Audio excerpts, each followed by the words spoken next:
इसमें देखो steel ball relative density जो है वो ग्रेटर देन 1 दे रखी है। रिलेटिव डेंसिटी क्या दे रखी है आपको? ग्रेटर देन 1 दे रखी है। इसका मतलब इस बॉल पे 2 फोर्स लगेंगे, एक तो नीचे की तरफ लगेगा mg और एक क्या लगेगा ऊपर की तरफ ff। ff की वैल्यू क्या होगी? mg/rd।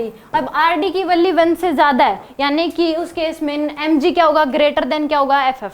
mg क्या होगा इस केस में? फिर ग्रेटर देन ff होगा। इससे ये पता लगी कि rd की वैल्यू अगर ग्रेटर देन 1 है तो इसका मतलब mg क्या होगा? इसके बॉल पे लगने वाला mg ग्रेटर देन क्या हो जाएगा? ff के। नेट फोर्स नीचे की तरफ आएगा इसमें। तो इस बॉल पे ये पूछा है find minimum velocity of v naught so that particle comes out of the liquid surface. Minimum velocity कितनी दें कि ये सरफेस से जस्ट बाहर आ जाए, मतलब सरफेस तक पहुंच जाए, चाहे यहाँ तक पहुंचते पहुंचते इसकी वेलोसिटी 0 भी हो जाएगी। तो ये पूछा गया। तो पहले इसके ऊपर क्या निकलेगा? एक्सेलरेशन निकलेगा। तो एफ नेट की वैल्यू जो है वो कितनी आ जाएगी? mg माइनस mg बाय में rd, ये आएगी एफ नेट की वैल्यू। तो यानी कि mg कॉमन ले लो, ये आ जाएगी 1 माइनस 1 बाय rd। ये तो आएगा आपके पास नेट फोर्स। तो एक्सेलरेशन जो आएगा वो कितना आ जाएगा? g इंटू में 1 माइनस 1 बाय rd के इक्वल। ये क्या आ जाएगा आपके पास? एक्सेलरेशन आ जाएगा। इतना एक्सेलरेशन आ जाएगा। नेट फोर्स इतना है बॉल के ऊपर लगने वाला, तो डिवाइड बाय मास कर दो, कितना आ जाएगा? g इंटू में 1 माइनस 1 बाय rd। rd की value rho S by rho L put कर दोगे, चाहे rd के टर्म्स में या फिर rho S by rho L, और rd की वैल्यू रो ही दे रखी है इसने।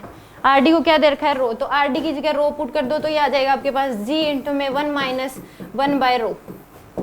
अब इसमें ये पूछा कि यहाँ तक वेलोसिटी घटते घटते क्या हो जाए? 0। इस v नोट की वैल्यू निकालनी है। तो थर्ड इक्वेशन में मोशन लगा दो, v square equal to u square plus 2as। Final velocity तो 0, इनिशियल v नोट का स्क्वायर माइनस 2 इंटू में a की जगह अब ये एक्सेलरेशन पुट करोगे g इंटू में,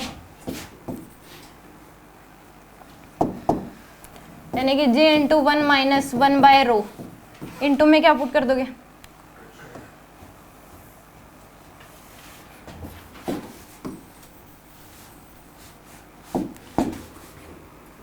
यानी कि v square equal to u square plus 2as। Final velocity 0, बस जस्ट पहुंचानी है। मिनिमम से मिनिमम पूछिए, मैक्सिमम तो फिर कितनी भी ज़्यादा दे सकते हो आप।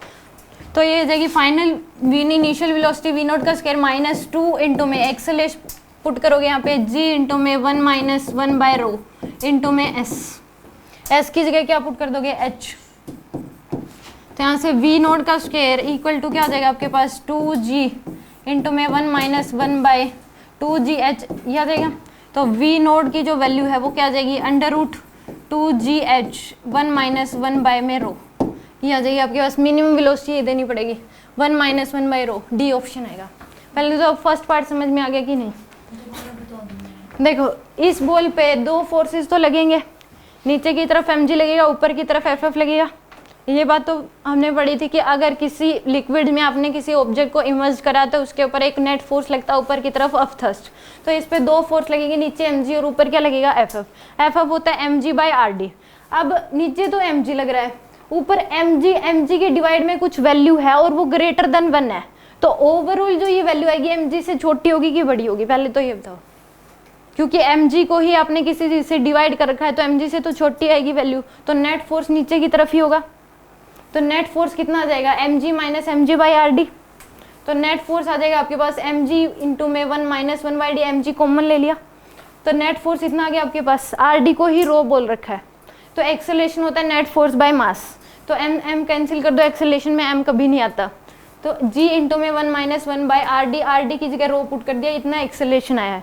फिर आपने बस यहाँ से लेके यहाँ तक थर्ड इक्वेशन ऑफ मोशन लगाई है कि यहाँ पे वेलोसिटी v नोट कितनी दें, v नोट की वैल्यू पूछेगी कितनी वेलोसिटी दें कि सरफेस तक पहुँच जाए, तो सरफेस की वेलोसिटी 0 कर दो, तो ये आ जाएगी फाइनल वेलोसिटी 0 और इनिशियल वेलोसिटी v नोट का स्क्वायर माइनस 2 एक्सेलरेशन ये पुट कर दो इंटू में h, तो v नोट की वैल्यू आ जाएगी। अब आगे समझिए। अब सेकंड केस में पूछा है कि initial velocity of the particle 2v note कर दी, यानी कि इसी का क्या कर दी? डबल कर दी। इस v नोट का क्या कर दिया? अब डबल कर दिया। अब ये पूछा गया है कि कितनी मैक्सिमम हाइट अटेंड करेगा सरफेस से ऊपर तक।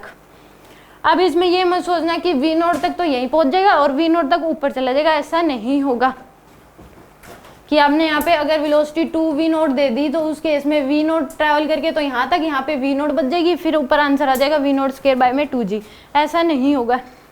ठीक है, तो पहले इस केस में इसको मैं रब कर दे रही हूँ।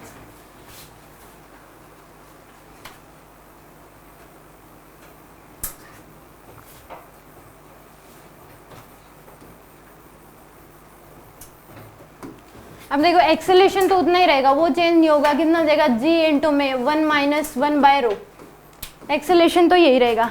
अब यहाँ पे इस वेलोसिटी को कितना कर दिया, 2v नोट कर दिया। v नोट की वैल्यू ही क्या कर दी, 2v नोट कर दी।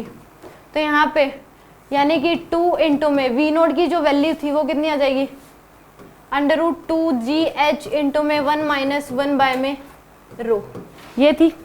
अब यहाँ पे जो बॉटम मोस्ट पॉइंट पे इसको वेलोसिटी इतनी दे दी, ठीक है। तो यहाँ पे सरफेस तक पहुँचते पहुँचते कुछ बची रहेगी, पहले वो निकाल लो थर्ड इक्वेशन लगा के कि कितनी बची रहेगी। तो यानी कि v square equal to u square plus 2as। तो फाइनल यहाँ पे कितनी बची रहेगी, पहले वो आ जाएगी। पहले यहाँ से लेके यहाँ तक थर्ड इक्वेशन मोशन लगाइए, बॉटम से सरफेस तक, तो कितनी आ जाएगी फाइनल वेलोसिटी v का स्क्वायर। इनिशियल जो वेलोसिटी वो क्या है, इतनी दे रखी है आपको, 2 इंटू में यानी कि इसका स्क्वायर करोगे तो ये कितनी आ जाएगी, 4 इंटू में 2gh इंटू में 1 माइनस 1 बाय रो। इसी का स्क्वायर करोगे तो 2 का स्क्वायर 4 आ जाएगा, और इसका स्क्वायर करोगे तो रूट से कैंसिल हो जाएगा। इंटू में एक्सेल प्लस 2 इंटू में एक्सेलेरेशन जो है वो है g इंटू में 1 माइनस 1 बाय रो इंटू में h। ये इक्वेशन समझ आ गई इतनी। अब यहाँ से v स्क्वायर निकाल लो, v की वैल्यू आ जाएगी आपके पास, ये आ जाएगा 8gh इंटू में 1 माइनस 1 बाय रो, और यहाँ पे माइनस साइन आएगा क्योंकि एक्सेलेरेशन नीचे है, वेलोसिटी ऊपर की तरफ, और माइनस 2gh इंटू में 1 माइनस 1 बाय रो। तो ये कितना बच जाएगा, 6gh बच जाएगा। v स्क्वायर की जो वैल्यू है वो कितनी आ जाएगी, 6gh इंटू में 1 माइनस 1 बाय रो। ये आ जाएगी आपके पास v स्क्वायर की वैल्यू, यानी कि v की वैल्यू होगी अंडर रूट 6gh इंटू में 1 माइनस 1 बाय रो। ये तो सरफेस पे जब पहुंचेगी तो इतनी वेलोसिटी होगी, उस बॉल के पास इतनी वेलोसिटी बची रहेगी। अब ये पूछा है कि ये सरफेस से कितनी हाइट ऊपर तक जाएगी, तो अब वेलोसिटी इतनी है, तो वही फॉर्मूला लगा दो, अंडर रूट कितनी max you square by 2g। क्या फॉर्मूला लगाओगे, यू स्क्वायर बाय 2g। अगर एक बॉल को v नोट की वेलोसिटी दे दी, कितनी मैक्सिमम हाइट ट्रैवल करती है, तो फॉर्मूला होता है you square by 2g। General air का केस, अंडर ग्रेविटी का केस अगर हो तो कितनी आ जाएगी मैक्सिमम h मैक्स। तो v स्क्वायर ये वाले इसका स्क्वायर करोगे तो 6gh इंटू में 1 माइनस 1 बाय रो, ये आ जाएगा, डिवाइड बाय में 2g। तो g से g कैंसिल, इससे कैंसिल करोगे तो ये आ जाएगा, तो 3h इंटू में 1 माइनस 1 बाय में रो। ये सी ऑप्शन आ जाएगा। किसी को कोई डाउट इस क्वेश्चन में बताओ पहले तो। यानी कि इसमें इक्वेशन ऑफ मोशन यूज हो रही है, और ये देखना है कि नेट फोर्स एफ फोर्स भी लग रहा है, mg भी लग रहा है, और ये पहचानना है कि mg बड़ा है या फिर एफ बड़ा है। तो एक्सेलेरेशन निकालना है और सीधा फिर इक्वेशन लगानी है। सेकंड केस ये थोड़ा अच्छा क्वेश्चन है कि इसने डबल कर दिया, आप बताओ कितनी हाइट तक जाएगी। तो कई स्टूडेंट्स सोचेंगे पहले वो सरफेस तक तो v नोट रह जाएगी, फिर v नोट बच जाएगी तो v स्क्वायर बाय 2g लगा देंगे सीधा। तो उस केस में इस तरीके से कोई ऑप्शन दे रखा हुआ, एक्सेलेरेशन ये पुट कर देंगे और सीधा यहाँ से यहाँ तक इक्वेशन ना लगा के सोच लेंगे v स्क्वायर ही बच जाएगी। तो यानी कि सीधा इतनी वैल्यू ले लेंगे बस, और फिर सोल्व करेंगे तो कोई और आंसर आएगा उस केस में। ठीक है, किसी को कोई डाउट?